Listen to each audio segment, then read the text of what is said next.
चलिए हमारा आज जो है एक नया ऑर्गेनिज्म स्टार्ट होने वाला है जिसका नाम है मोनोसिस्टिस। चलिए मोनोसिस्टिस के बारे में हम लोग डिस्कस करने वाले हैं। इससे पहले जो हमारा प्रोटोजोन है वो निपट गया है, लाइक यूग्लिना पढ़ लिया हम लोगों ने, पैरामीशियम पढ़ लिया है, ठीक है। आज जो हमारा टॉपिक रहेगा ये मोनोसिस्टिस के ऊपर रहेगा, और मोनोसिस्टिस जो है वो इस यूनिट का लास्ट टॉपिक है।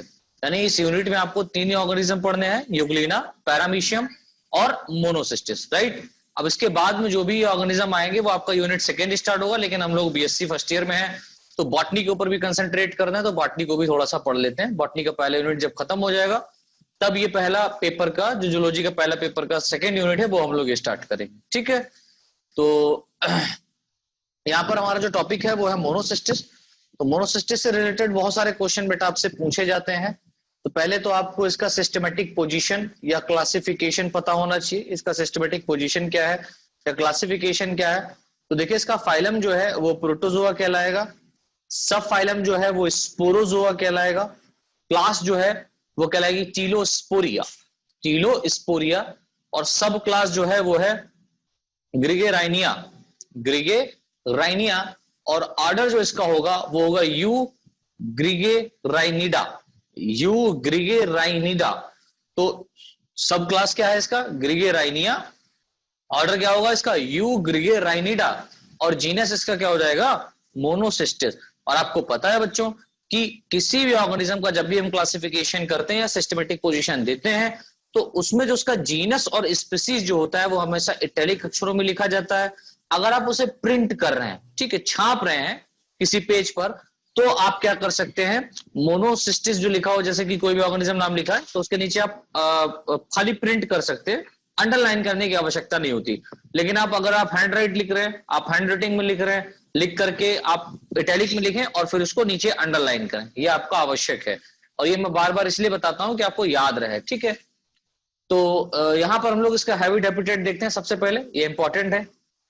तो देखिए कहां पाया जाता है, तो लिखा हुआ है मोनोसिस्टिस एक एंडोपैरासिटिक प्रोटोजोन होता है। ये एक एंडोपैरासाइट होता है, दैट मींस ये अंदर पाया जाएगा बॉडी के। किसके पाया जाएगा देखेंगे, जो अर्थवॉर्म के, अर्थवॉर्म कहने का मतलब यहां पर है केचुआ से, ठीक है, केचुआ। जो केचुआ है अर्थवॉर्म, इसको इंग्लिश में कहते हैं केचुआ है, इसके मेल रिप्रोडक्टिव सिस्टम के सेमाइनल वेसिकल में पाया जाता है। यानी कि जो मेल रिप्रोडक्टिव सिस्टम है अर्थवॉर्म का, इसमें जो सेमाइनल वेसिकल पाई जा रही है ना, उसमें ये क्या है, मोनोसिस्टिस पाया जाता है, ठीक है। फिर देखिए लिखा हुआ है यह अर्थवॉर्म के बॉडी के 11th एंड 12th सेगमेंट में पाया जाता है। यानी 11वें और 12वें सेगमेंट में क्या होता है, ये पाया जाता है। यानी 11, आपको पता है जो अर्थवॉर्म है, ठीक है, फेरिटोमा पास्टोमा, यहां पर इसके बहुत सारे रिंग लाइक स्ट्रक्चर इस तरीके से पाए जाते हैं। तो जो रिंग लाइक स्ट्रक्चर आपको दिखाई देता है अर्थवॉर्म के ऊपर, छल्लेनुमा रचनाएं, एक्चुअल में वो क्या होती है बेटा, वो होती हैं सेगमेंट। वो क्या होता है, सेगमेंट। और ये जो सेगमेंट होते हैं ये बहुत सारे हो सकते हैं, 100 से 200 तक सेगमेंट हो सकते हैं, 150 से 200 तक, ठीक है। तो यहां पर 11वें और 12वें सेगमेंट में क्या है, ये आपका अर्थवॉर्म का क्या पाया जाएगा, सेमाइनल वेसिकल पाया जाएगा। और इसी सेमाइनल वेसिकल के अंदर कौन रहता है, ये भाई साहब, जिनका नाम है क्या, मोनोसिस्टिस, ठीक है, जिसमें नॉर्मली मेल स्पर्म स्टोर्ड होते हैं। तो ये जो 11th और 12th सेगमेंट है, यहां पर सेमाइनल वेसिकल पाया जाता है, और सेमाइनल वेसिकल में क्या होता है, स्पर्म्स स्टोर्ड होते हैं, राइट। तो स्पर्म्स के साथ में ही क्या होता है, ये रहता है, और स्पर्म्स को वहां पर फूड के रूप में ये खाता है, किसके, अर्थवॉर्म के। फिर देखिए आगे लिखा हुआ है मोनोसिस्टिस एक मोनोजेनेटिक, मोनोसिस्टिस एक मोनोजेनेटिक एंडोपैरासाइट होता है। मोनोजेनेटिक कहने का मतलब होता है, मोनो मतलब होता है एक, और जेनेटिक कहने का मतलब होता है जनरेशन, यानी एक जनरेशन पर रहने वाला। यानी कि ये अर्थवॉर्म में ही पाया जाएगा सिर्फ, ठीक है। इसके अलावा इसका किसी दूसरे पैरासाइट के रूप में या किसी दूसरे ऑर्गेनिज्म के ऊपर पैरासाइट के रूप में ये नहीं पाया जाता। ये सिर्फ और सिर्फ अपनी लाइफ साइकिल को अर्थवॉर्म के अंदर ही कंप्लीट कर लेता है, इसलिए इसको हम लोग मोनोजेनेटिक एंडोपैरासाइट कहते हैं। अर्थात इसका लाइफ साइकिल एक ही होस्ट पर, अर्थवॉर्म यानी कि अर्थवॉर्म यहां पर ब्रैकेट में लिखा हो, एक ही होस्ट पर कंप्लीट होता है। इसका जो लाइफ साइकिल है बेटा वो एक ही होस्ट पर कंप्लीट होता है, इसलिए इसको मोनोजेनेटिक कहते हैं। और ऐसे ऑर्गेनिज्म जिनका लाइफ साइकिल दो होस्ट पर कंप्लीट हो उसको हम लोग डाइजेनेटिक कहते हैं। जैसे कि बहुत सारा हो गया, टीनिया सोलियम हो गया, एस्कैरिस हो गया, ये भी एंडोपैरासाइट है, ये जो पैरासाइट के रूप में एंडोपैरासाइट है, ये क्या है, इनका 2 होस्ट पर कंप्लीट होता है लाइफ साइकिल। मेरे से देखिए लिखा हुआ है, मोनोसिस्टिस की अत्यधिक सामान्य रूप से पाई जाने वाली species Monocystis Agilus, Monocystis Agilus है। यानी कि जो मोनोसिस्टिस की सबसे सामान्य रूप से पाई जाने वाली जो स्पीसीज है पूरे वर्ल्ड में, वो मोनोसिस्टिस एजिलिस है, ठीक है। लेकिन इसके अलावा मोनोसिस्टिस की लगभग, या सॉरी, इसके अलावा मोनोसिस्टिस की केवल 6 स्पीसीज ही पाई जाती हैं। यानी कि मोनोसिस्टिस एजिलिस के अलावा और भी 6 स्पीसीज पाई जाती है, लेकिन सिर्फ 6 स्पीसीज अभी तक इसकी खोजी गई है। मैंने ऐसे लिखा हुआ है, फाइलम प्रोटोजोआ की सब क्लास ग्रिगेराइनिया में, या सब क्लास ग्रिगेराइनिया के मेंबर या सदस्य इनवर्टिब्रेट के डाइजेस्टिव सिस्टम और बॉडी के आउटर पार्ट में पाए जाते हैं, जिन्हें ग्रिगेराइन कहते हैं।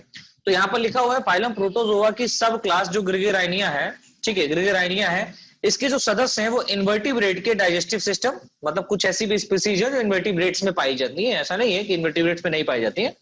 तो इन्वर्टिब्रेट्स लाइक जिनके अंदर क्या नहीं पाया जा रहा है, वर्टिब्रल कॉलम या नोटोकॉर्ड एब्सेंट होता है, उन्हीं को इन्वर्टिब्रेट कहते हैं। अकशेरुकी इनको बोलते हैं, अकशेरुकी सदस्यों के डाइजेस्टिव सिस्टम, ठीक है, और बॉडी के आउटर पार्ट में भी पाई जाती हैं, जिन्हें ग्रिगेराइन कहते हैं। अतः मोनोसिस्टिस अपने क्लासिफिकेशन तथा लाइफ साइकिल्स के आधार पर, क्लासिफिकेशन तथा लाइफ साइकिल के आधार पर ग्रिगेराइन होता है।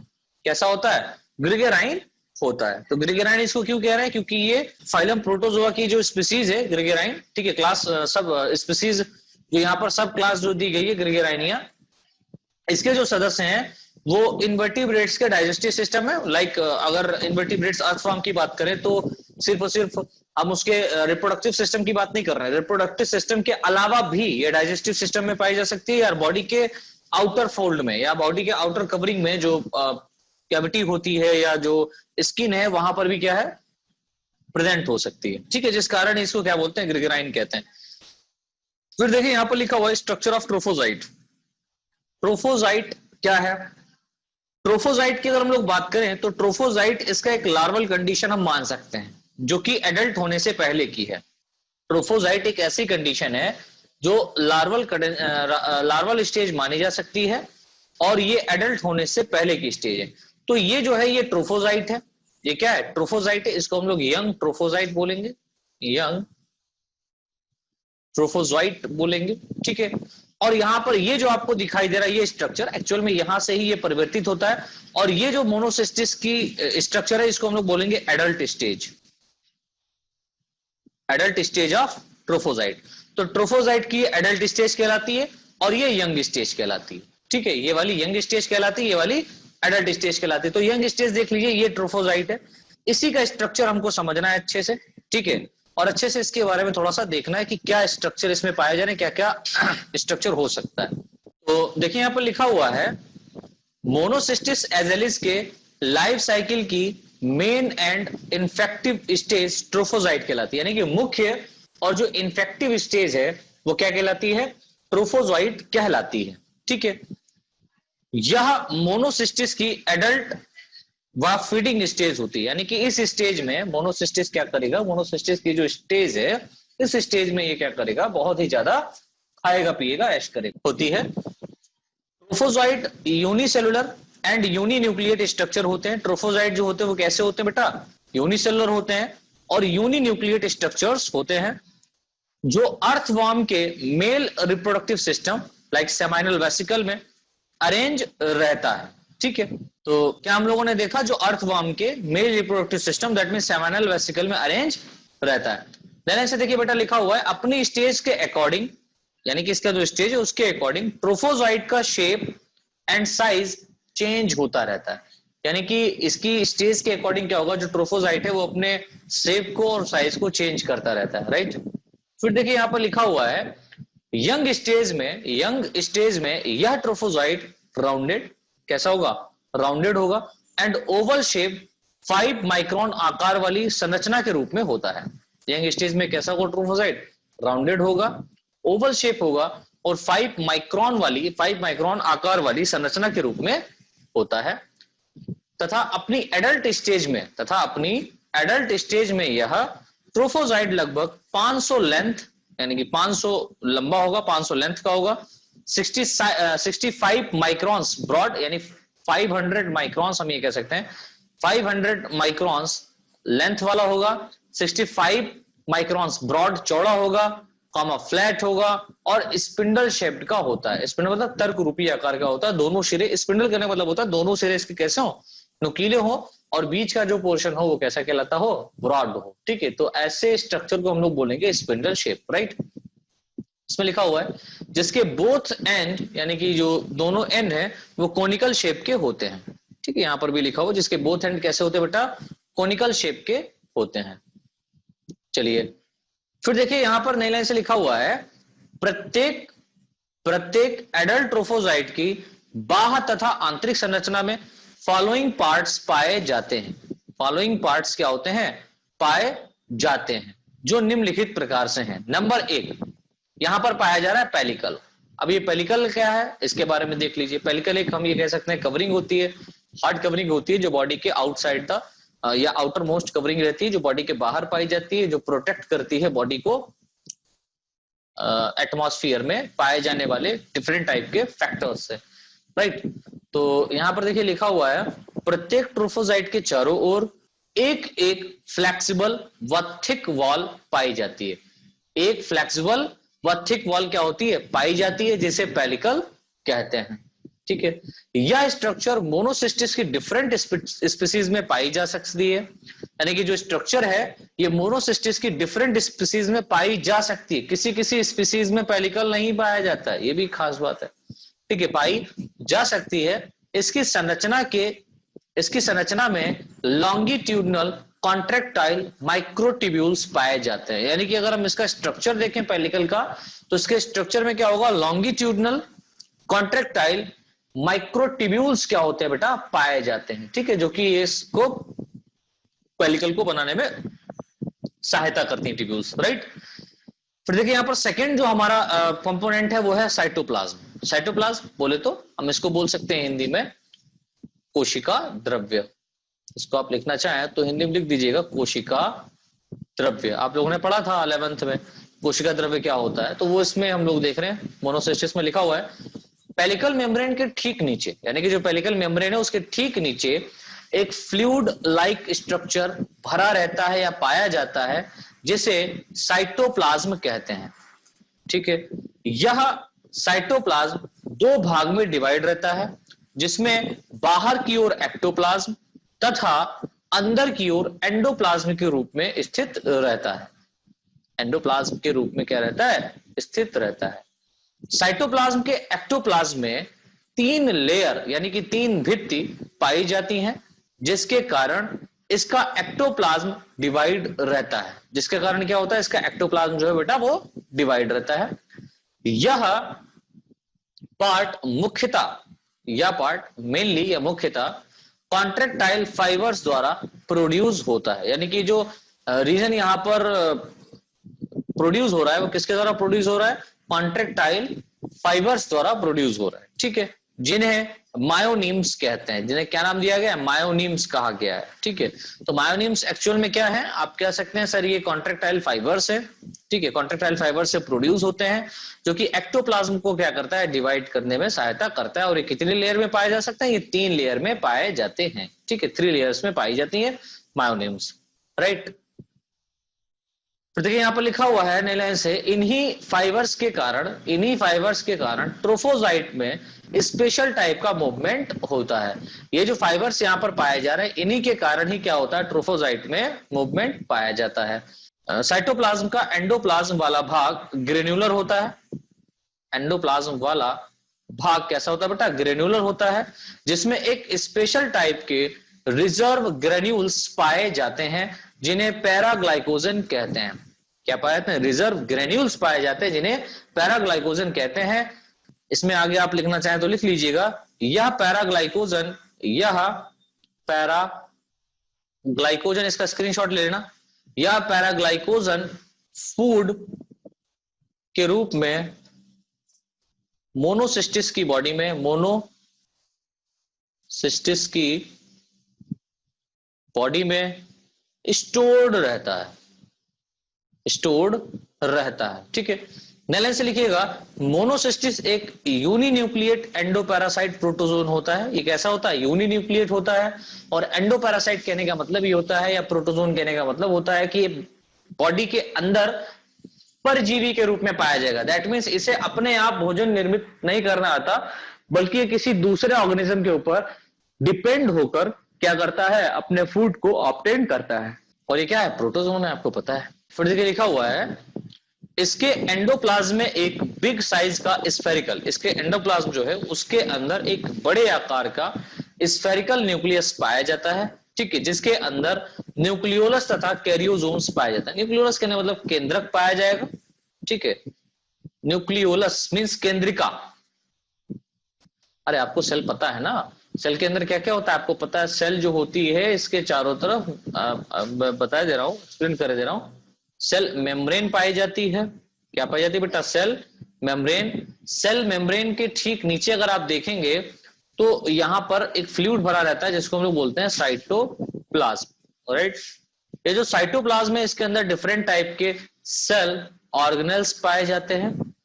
सेल ऑर्गेनेल्स पाया जाता है, like mitochondria, endoplasmic reticulum, lysosome, Golgi body, ribosome, बहुत सारा स्ट्रक्चर पाया जाता है। और यहां पर आप देखेंगे साइटोप्लाज्म में कहीं पर एक ठोस गोलाकार संरचना पाई जाती है। ये ठोस गोलाकार संरचना आपको दिखाई दे रही है, दैट इज कॉल्ड न्यूक्लियस। ये कहलाता है न्यूक्लियस, केंद्रक इसको कहते हैं। न्यूक्लियस इसको क्या बोलते हैं बेटा? केंद्रक। और केंद्रक के अंदर भी एक और ठोस संरचना पाई जाती है जिसी को हम लोग बोलते हैं न्यूक्लियोलस। क्या बोलते हैं इसे? न्यूक्लियोलस। और इस न्यूक्लियोलस के साथ साथ इसमें कुछ इस तरीके से फाइबर्स लाइक स्ट्रक्चर पाए जाते हैं। इन फाइबर्स लाइक स्ट्रक्चर को हम लोग बोलते हैं कैरियोसोम। सर ये क्या है कैरियोसोम? अरे यार, karyosome are also known as chromosome, right. तो क्रोमोसोम को ही हम लोग क्या बोलते हैं? कैरियोसोम बोलते हैं। तो न्यूक्लियोलस मतलब केंद्रिका, न्यूक्लियस मतलब केंद्रक। तो केंद्रक के अंदर केंद्रिका पाई जाती है। तो वही यहां पर लिखा हुआ है, न्यूक्लियस पाया जाता है जिसके अंदर न्यूक्लियोलस तथा कैरियोसोम्स पाए जाते हैं, ठीक है। फिर लिखा हुआ न्यूक्लियस की वॉल पर, यानी कि जो केंद्रक है इसकी वॉल पर, न्यूक्लियस की वॉल पर डिस्टिंक्ट स्पोर पाए जाते हैं। पोर्स पाए जाते हैं। पोर्स मींस छिद्र, बहुत सारे यहां पर छिद्र पाए जाते हैं, ठीक है। तो इस तरीके से बेटा ये हमारी थ्योरी कंप्लीट होता है किसका? स्ट्रक्चर ऑफ ट्रोफोजाइट का, या हम इसको एक्सटर्नल मॉर्फोलॉजी भी बोल सकते हैं मोनोसिस्टिस का। तो क्वेश्चन आपसे ये पूछा जाएगा, मोनोसिस्टिस के क्लासिफिकेशन को देते हुए इसके बाह्य आकारिकी की व्याख्या कीजिए। Explain the monocystis of classification and as well as आपको क्या देना पड़ेगा? एक्सटर्नल मॉर्फोलॉजी ऑफ मोनोसिस्टिस, ठीक है। तो एक्सटर्नल मॉर्फोलॉजी को भी आपको एक्सप्लेन करना पड़ेगा। तो दोनों एक लॉन्ग क्वेश्चन आपका बनेगा। इस तरीके से आप पेलिकल, साइटोप्लाज्म के बारे में लिख सकते हैं, और फिर उसके बाद में डायग्राम यहां पर आप बना दीजिएगा। तो ये आप जो देख रहे हैं ये सिंपल है, एक खाली आपको लाइन ही खींचनी है इस तरीके से, है ना, तिरछी सी गोल गोल। दोनों एंड्स पर क्या है? ये एंटीरियर एंड है, ये पोस्टीरियर एंड है। इन दोनों एंड्स पर क्या पाया जा रहा है? आप देख रहे हैं ये दोनों एंड्स कोनिकल फॉर्म में है, नुकीले हैं, और इसमें बहुत सारा सीलिया लाइक स्ट्रक्चर पाया जा रहा है, ठीक है। ये टेल फॉर्म में जो रीजन पाया जा रहा है इसको हम लोग बोलते हैं स्पर्म टेल। ये क्या पाया जा रहा है? स्पर्म टेल पाया जा रहा है। दैट मीन्स यहाँ पर आपको पता है कि ये कहाँ रहता है? सेमिनल वेसिकल में रहता है। सेमिनल वेसिकल में स्पर्म से रहते हैं, तो स्पर्म से ये अटैच रहता है बहुत ज्यादा। तो यहाँ पर स्पर्म टेल पाई जा रही है, स्पर्म्स पाए जा रहे हैं एक्चुअल इससे अटैच है, और ये इनके अंदर ये पाया जा रहा है। तो ये तो विदाउट सिलिएटेड, मतलब इसके अंदर कोई भी सीलिया नहीं पाया जाता है, सीलिया लाइक स्ट्रक्चर इसमें नहीं पाया जाता। लेकिन ये जो आपको स्ट्रक्चर दिख रहा ना बेटा, ये जो है ये एक्चुअल में स्पर्म टेल है। ये क्या है? स्पर्म टेल है, जो कि आपको पता है अर्थवर्म के सेमिनल वेसिकल में पाया जाता है, ठीक है।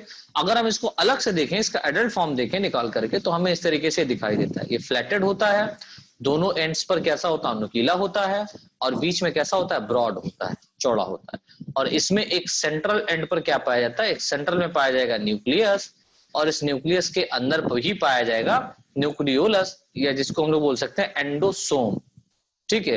न्यूक्लियोलस, या हम पूरा मिलाकर के बोल देंगे क्या? एंडोसोम।